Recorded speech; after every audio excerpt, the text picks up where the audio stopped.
Alright, 420. I don't know what's the signal like. It's the internet's very slow down here. What's the picture like?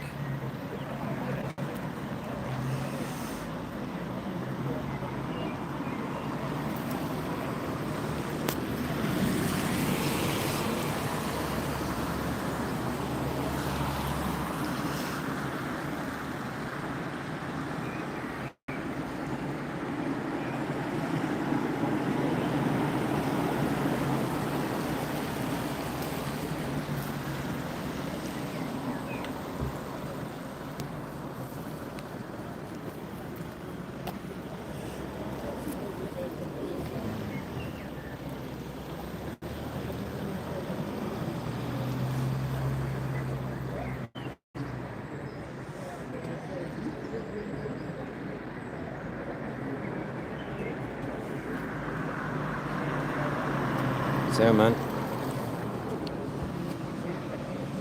I didn't think I was going to go live. The signal was so bad down there.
Few gathering now, lads.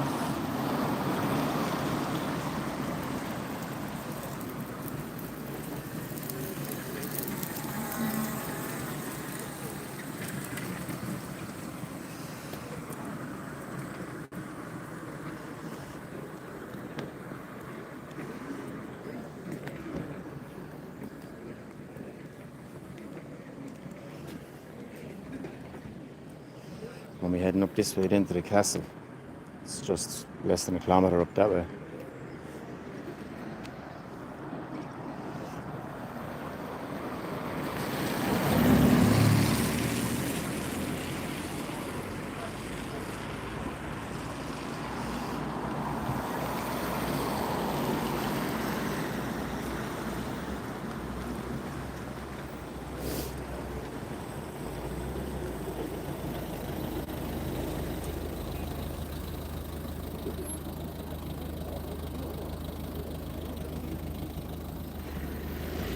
Gardaí are on the move.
Yeah, there's 4 Garda cars here already, and in a marked one as well.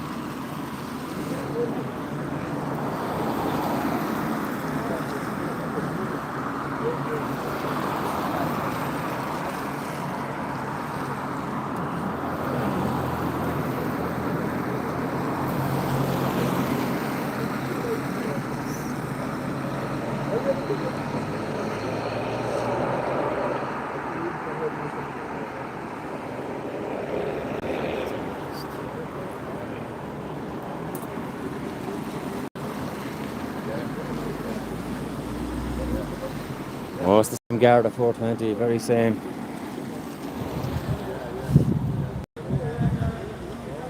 Four Garda cars for a small amount of people is just crazy. Out in the middle of nowhere.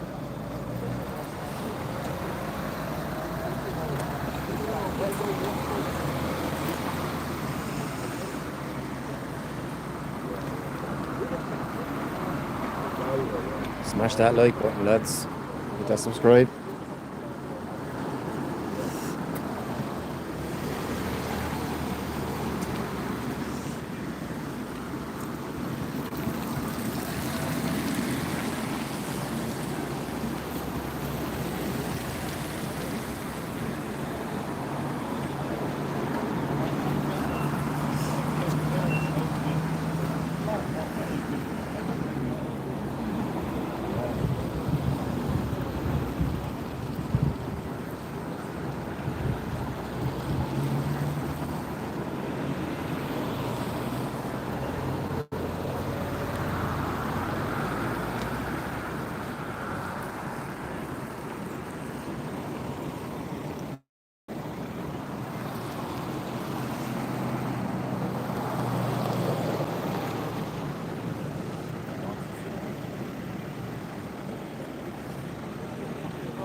I'm ready now, lads. Heading to the castle.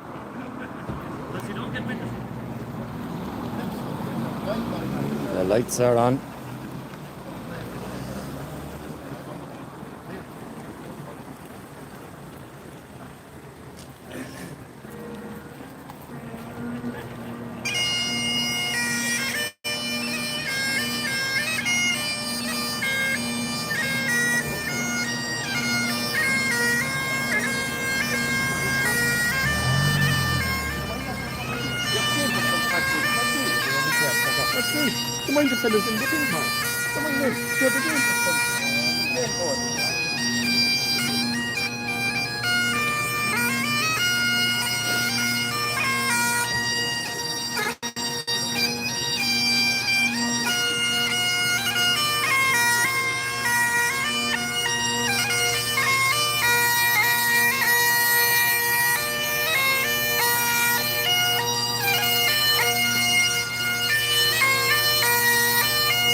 Lefties. Fucking scummy lefties.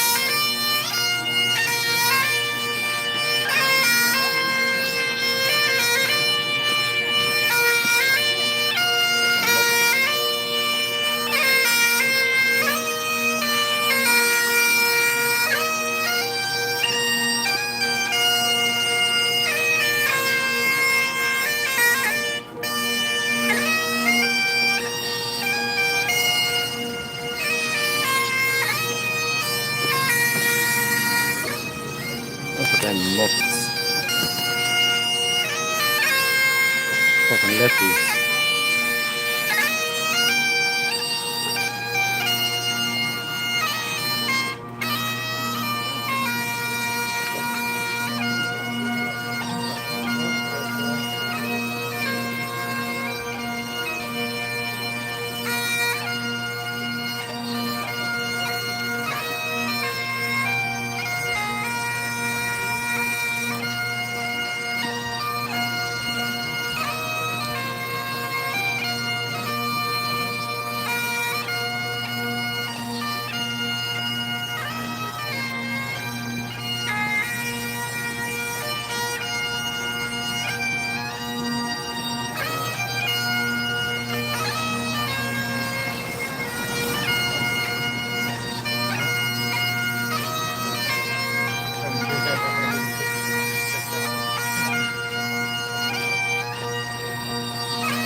Big up.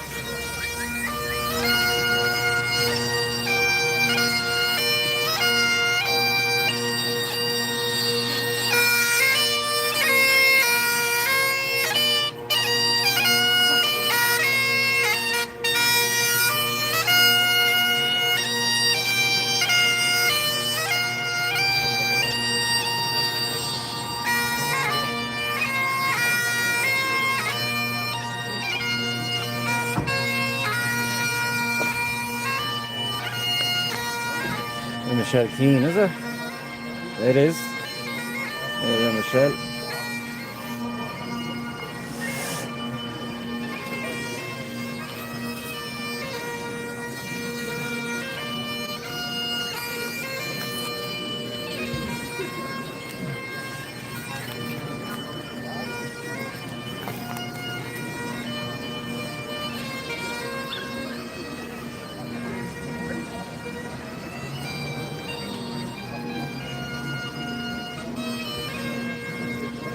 I think the guards are stopping us here.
Right. My name is Thomas Jeffers Junt. I'm a local hill sheep farmer here in the Knockmaldown Mountains, and I'd like to thank you all for turning out today to support us in our struggle with the increased rents and the kind of what we look at is a kind of a forced eviction by increasing the rent so high that we can't afford to continue sheep farming. Our families have been out there since the 1600s and before it. All we wanted was to be left alone and let us continue sheep farming the way we were. But the estate and their agents here came up with this bright idea that they'd increase the rents so high that we couldn't afford them. They sent out a letter saying that they're increasing the rents by 900%. Sheep farming isn't something that you make big money on. It's only a marginal living, the poorest of the farmers, you could say. And I really appreciate the support I'm getting today. Right? What we're protesting here today is for just the Irish hills. We're sheep farming on them there with hundreds of years. We're entitled, we feel we have an entitlement to be left alone and continue sheep farming on those hills. We don't believe that any absentee landlord or any, let's say, Irish person that's buying up vast amounts of mountain have a right to come in and force up rents that the traditional farms and the traditional farm families cannot no longer live on the hills. Only to have abusive systems where they're abusing farm systems today, where they're bringing in people that don't actually farm the mountains in order to push up the rent and they can charge what they like. We can't afford that. So on that ground, my family and other sheep farm families in the area are trying to make a stand to say, look, we're there, we're entitled to be there, we've earned the right to be there. So just leave us alone. Leave us continue farming so our sons, our daughters, our grandsons and granddaughters and those coming behind us, we're there with over 400 years, we'd like to think that our family are entitled to be there in 400 years' time, not to be priced off this mountain. So I really appreciate you coming here today, and it shows by the crowd that turned up today that the Irish spirit is saying we can stand up when we see wrong, is still alive. Even though the media is trying to downplay it, they're playing it in different ways. Just keep the Irish spirit. It is a valuable spirit to have. We look after the underdog, we look after ourselves. And we remember, small things, from a small acorn grow great oaks. And from today, the likes of today, a small protest, let's hope we can go out and reach out to every sheep farmer and every farmer on marginal land in Ireland today and say, we've got to stand up to this, otherwise we're all gone. The Irish government, the Irish farming organisations and the Department of Agriculture do not listen to us. We have to make them listen to us. So that's what I have to say today. I'd like to call on Tom Hennessy to give a little bit of a history speech. And thank you all very much. I really appreciate it. I have some great friends here that I've known for years, and I really appreciate them turning up today. Thank you very much.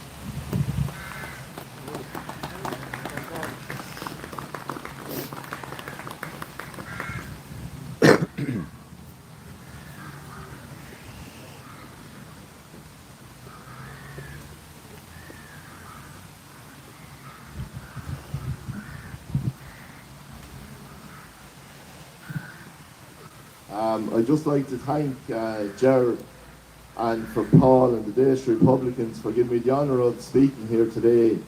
Tom Hennessy is my name. I'm from Tipperary, just over the mountain. Before I say anything, I just want just a moment's silence, because today is the anniversary of the murder of 3 great Irish Republicans, and 3 of the men that all of us that know our history look up to and read about. Thomas MacDonagh, Tipperary man, Padraig Pearse from Dublin, and Thomas J. Clark, whose mother is from just the other side of the Knockmeal Downs, Claheen. And last November we put up a headstone on an unmarked grave of Thomas J. Clark's family, and it speaks volume for the country we're in today. Now, before I say any more, I'm just going to hold up the flag and we'll just have a moment's silence for the lads.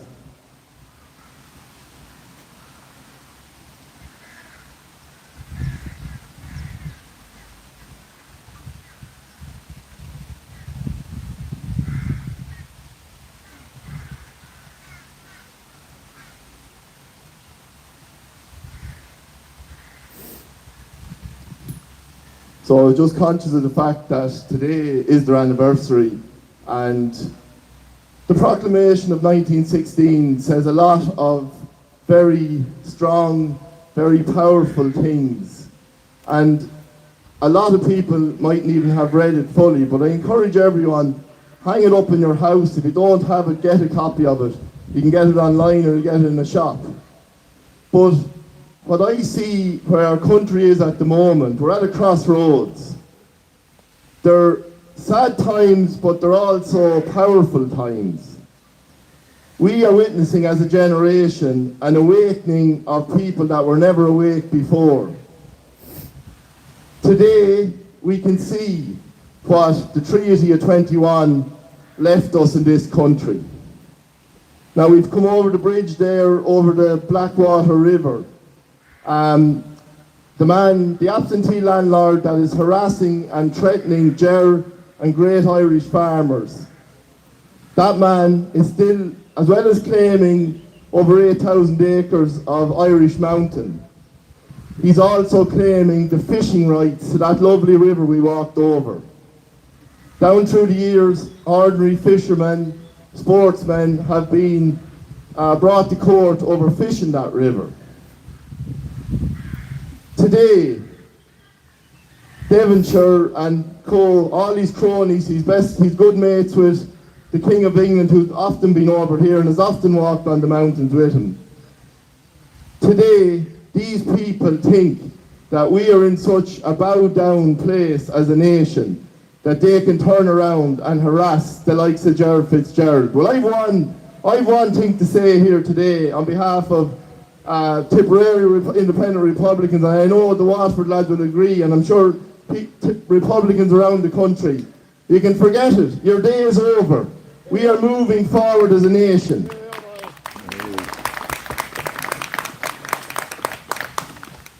We are moving forward. Now, the current crowd that are running the country into the ground have been exposed. I stood on the roadsides and the roundabouts with great people from Care, South Tipperary people, the finest of men and women. We had more meals brought to us from the likes of Care House Hotel. We had local businesses. They couldn't do enough for us.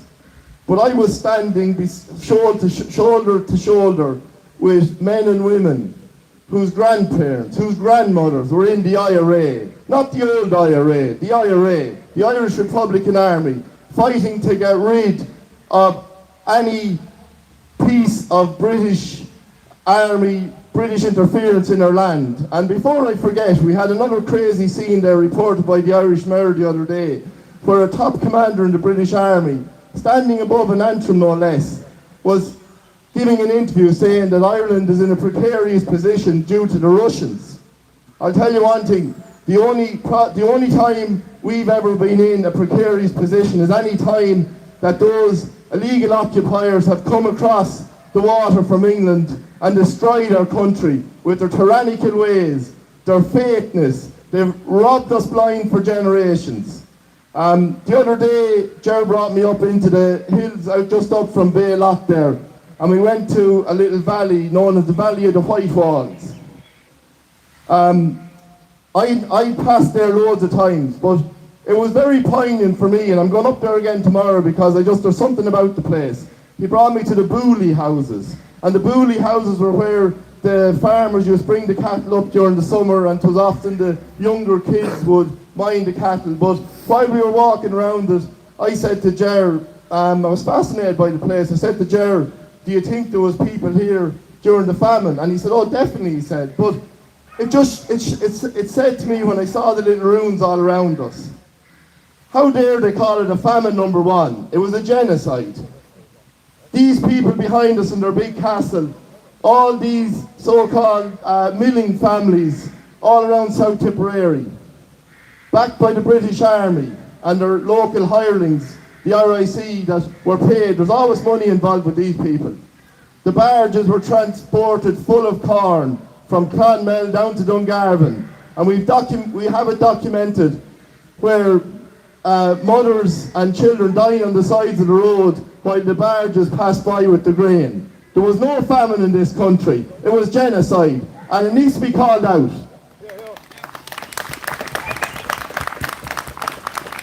There's a man there from Limerick, blind by boat club. He was speaking at some podcast down in Curramore in Waterford. And he said he got a funny sense of the place, and of course he would, church. It's evil, basically. The people that lived there were evil. They're still holding on to the land down there, Lord Waterford, and he's still causing problems there on the hills, the same as what's happening in Gerard. But he said basically that he went looking up the history of it then, and he got talking to a few locals. So, short story, there was a widow woman, the 1800s, and her husband died, and she was rearing her young son who was 9 or 10, but he was like all young lads, he was causing a bit of trouble. So she said, I'll bring him up to Lord the Waterford, whoever the lad was there at the time, I'll bring him up and I'll just get him to frighten him. So she brought the young lad up, and this is documented, and you can go look it up there.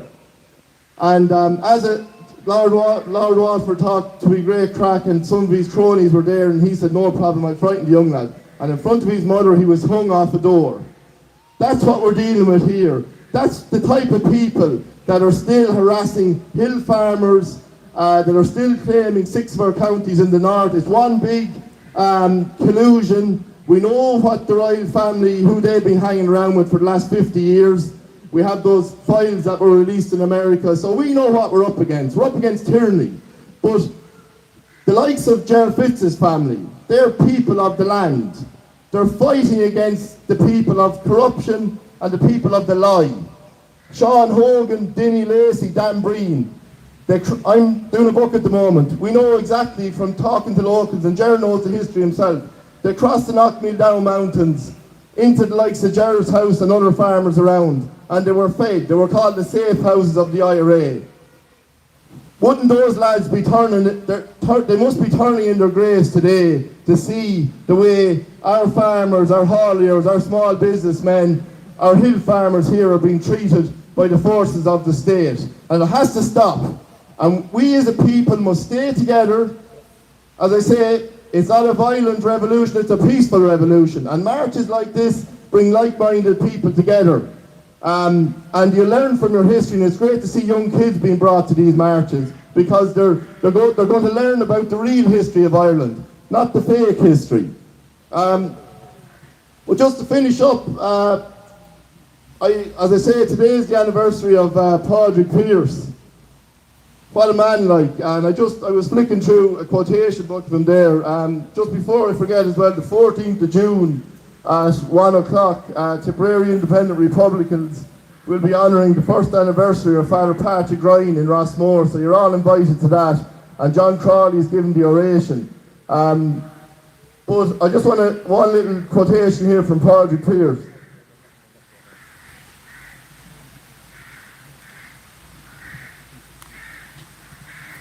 I tried to learn it off, but my head was fried this morning. So. The time, as it seemed to me, did come, and we went into the fight. I'm glad we did. We seem to have lost. We have not lost. To refuse to fight would have been to lose. To fight is to win. We have kept faith with the past and handed the tradition to the future. Padre Pierce.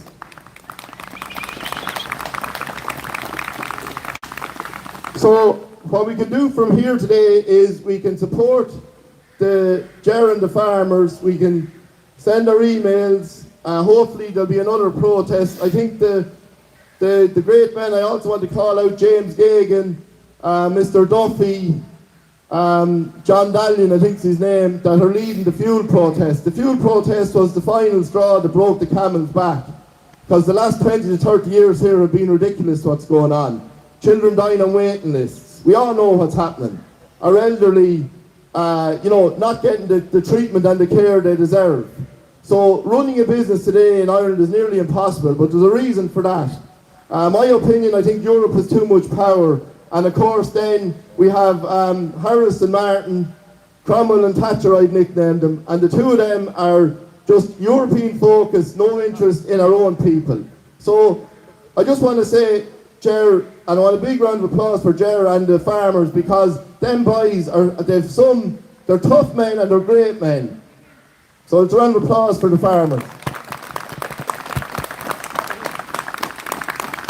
But there's no surprise to me, because you'll see the video he did where his grandmother, who was incumbent him on, I can't think of her first name, but she had a grenade stopping the door, and the boys used to be in, she had it for years after when the Tan War was over, but the Flying Column were often there. They were great people, they were salt of the earth, they were the Republican people, and don't let anyone ever not be proud to be a Republican. An Irish Republican in this country is a great name to have, a real Republican, not somebody who attends British War memorials and lays poppies. A real Irish Republican that wears his Easter lily, knows his history, and isn't fawning to foreign forces. Thank you very much.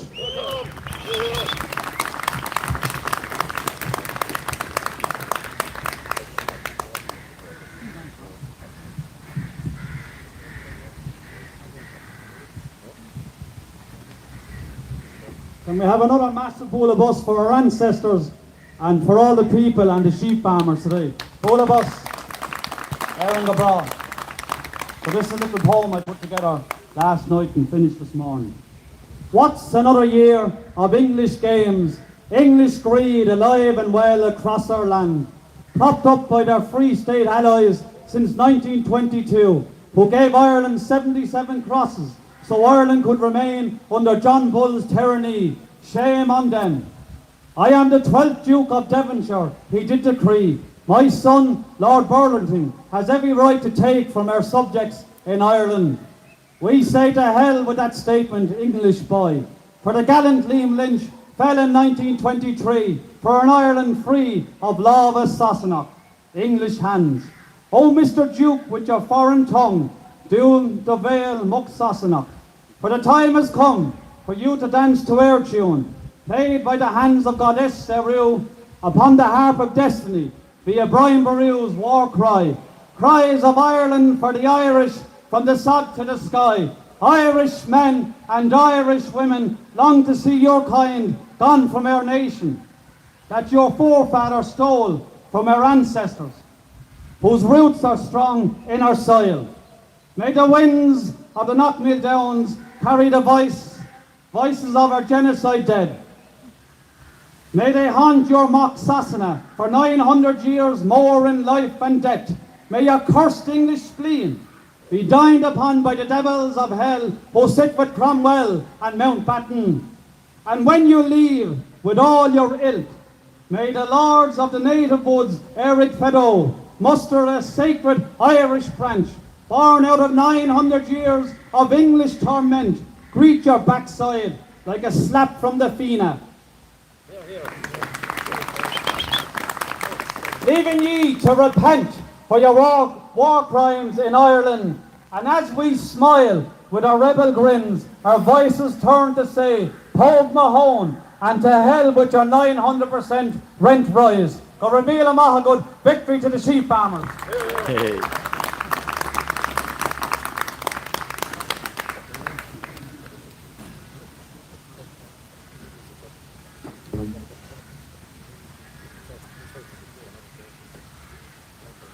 want to start by saying it's a pleasure to be here. I'm from Muncoin and I'm from a long family history of freedom fighters. Most prominently, my grandfather Ted Moore was a quartermaster of the 9th Battalion. And to be standing in this town is an eerie feeling with the presence of the bridge so strong. The first song I'm going to play for you is a song I wrote called Genocide, and as I said already, there was no famine in this country. All that food was here, shipped off to India and other places to fund British troops. And we have the next best thing tune down here to my left.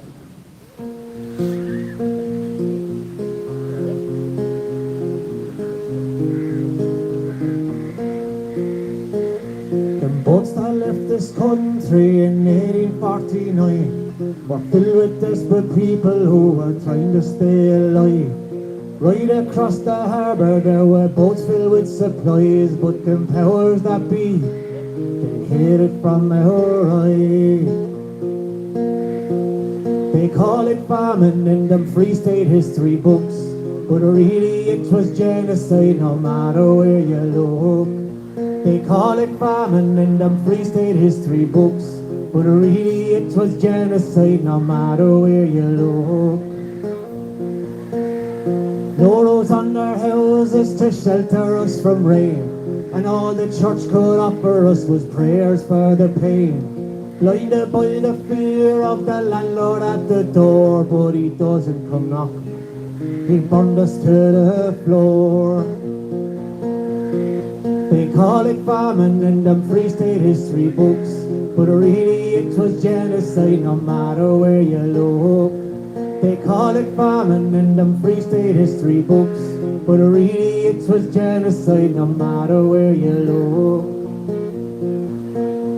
Tons of grain and wheat sailed out from the shores of Cork, while all our people died and were buried in them plots. How can people still believe that blood caused all this pain, while the perpetrators lived on without the shame? They call it famine in them Free State history books, but really it was genocide no matter where you look. They call it famine in them Free State history books, but really it was genocide no matter where you look. Really it was genocide no matter where you look. Really it was genocide no matter where you look.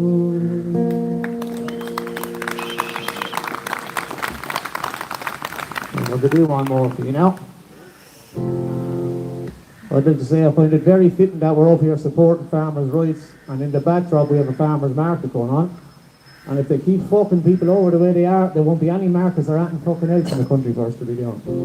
This is a song called Weeds on the Grave, referring to our fantastic heroes of the past throughout this whole country, and how shame some people try to make you feel for speaking up for them. I play a lot of gigs in pubs.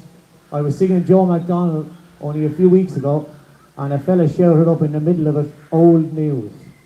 I can fucking tell you now, people dying for this country will never be old news, and pricks like him in the bar will be long forgotten while our ancestors are on forever.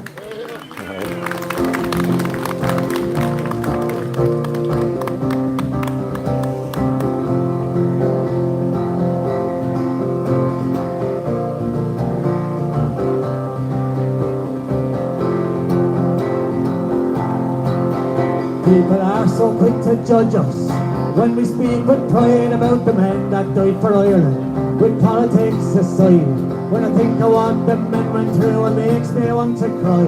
Men like my father's father in the Corps left to die. He didn't fight for child allowance, rent allowance, no. He fought so his family could have a peaceful home. Have we lost our pride? Have we lost our way? What about our heroes with weeds on their grave? Have we lost our pride? Have we lost our way? A culture in disarray. I know it's hard to see it clearly, why we need to fight with corruption from this government. Takes away our sight, false information daily, and swindling in the courts. Them distractions are so graceful with bullshit news and sport. Selling babies up for profit to improve their stance in Rome. putting women into laundries and children into homes. Fine Gael and Fianna Fáil, they turned their eyes to this. They ran with their slogan, ignorance is bliss. Have we lost our pride? Have we lost our way? What about our heroes with weeds on their grave? Have we lost our pride? Have we lost our way? A culture in disarray. Now every new election, they get voted back in. And the mindset of our people, it is looking fucking grim. I make a lovely wage from them, a man once said to me. Well, every act of selfishness have paid their path of greed. And that wage comes with a price tag. When your children have no home, and they're living in your box room, and they're sinking like a stone. Have we lost our pride? Have we lost our way? What about our heroes with weeds on their grave? Have we lost our pride? Have we lost our way? A culture in disarray. Have we lost our pride? Have we lost our way? What about our heroes with weeds on their grave? Have we lost our pride? Have we lost our way? A culture in disarray. A culture in disarray. Thank you. Beautiful.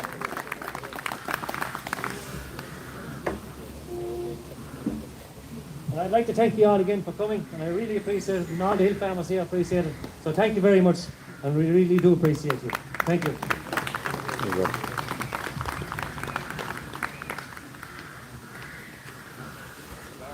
That's it now, lads, coming to an end.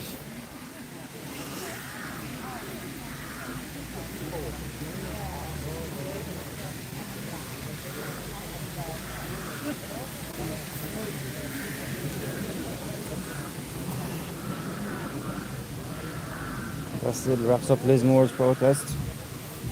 What a bad little turnout for such a small place.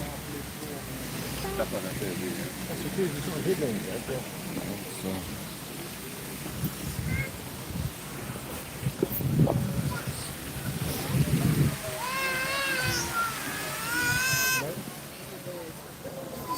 Right, so lads, just going to end it there now anyway, so everyone's kind of heading off, so till the next one, lads, be good.